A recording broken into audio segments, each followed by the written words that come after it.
In 2013, the Toronto Police Service announced that the disappearance of 3 men from Toronto's gay village were perhaps linked to one another. By 2015, investigative journalist Justin Ling had started to retrace investigator steps, convinced there was evidence of a serial killer. Meanwhile, more men would go missing. Then in 2018, a landscaper by the name of Bruce McArthur was arrested on suspicion of first-degree murder, and by 2019, he was sentenced to life in prison for the murders of 8 men. Justin Ling's book, Missing from the Village, tells the complete story of the McArthur murders and joins us now via Skype to tell us more. Welcome to Morning Live. Thanks so much for joining us, Justin. Hey, good morning. Thank you for having me. Take us back to the beginning here in 2013 and this investigation. After the disappearance of the first 3 men, police decided to shut down the investigation, and that's when you decided to look into this. Yeah, it garnered so much attention and I think created so much anxiety in the village when police finally came out and said, listen, we have these 3 missing persons cases. We think they might be linked. At that point, police were not telling the full story of what they thought had happened.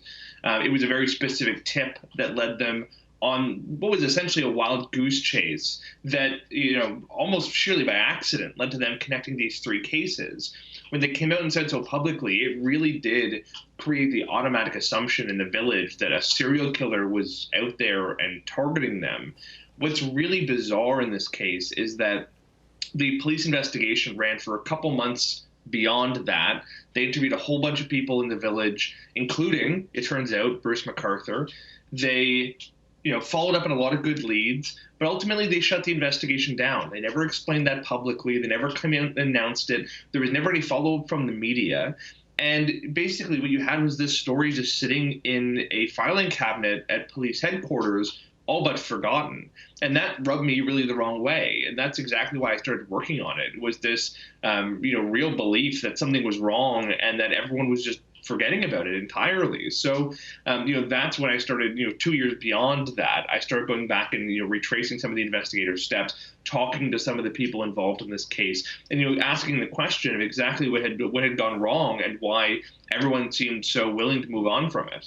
Yeah, and you make clear you're not bashing the police here because you spent a lot of time with investigators and you say there was good work done here, and of course there was a successful conclusion with his incarceration, but at the same time, astonishing failures. What were the biggest? Absolutely. Yeah. So I think when you're talking about the police investigation, there was a lot of really good work done from the cop who initially traced the link between those 3 cases to the officers who basically came upon Bruce McArthur, to those who eventually classified him as a suspect. There, in the book, I try to break down exactly the things that were done, that a civilian like myself couldn't do. Really, really smart forensic work, computer analysis, good interviews, so on and so forth, kind of all the hallmarks of a good investigation. That being said, listen, there were assumptions made about some of these missing men that because they were queer and because they were racialized, that investigators said, oh, he probably fled his life and went back to Afghanistan. Or this innate assumption that it's sort of normal or natural for people to disappear from the LGBTQ community when it's really not. There were witnesses and folks in the community who left police headquarters with the feeling like they had been maligned and treated with suspicion when they came forward with useful information. There are long-standing concerns and grievances that are really well-founded that Toronto police, even to this day, have not really adequately addressed. And there's a whole bunch of structural problems. When these men were going missing, Toronto police did not have a dedicated missing persons unit. They didn't have a unit that was supposed to sort of collect and analyze and potentially connect missing persons cases from across the city. And in the end, that really hurt them. And finally, there were people going missing that were never reported missing, that were never, treated as suspicious by Toronto police. And that basically meant that people could disappear and no one was really paying attention.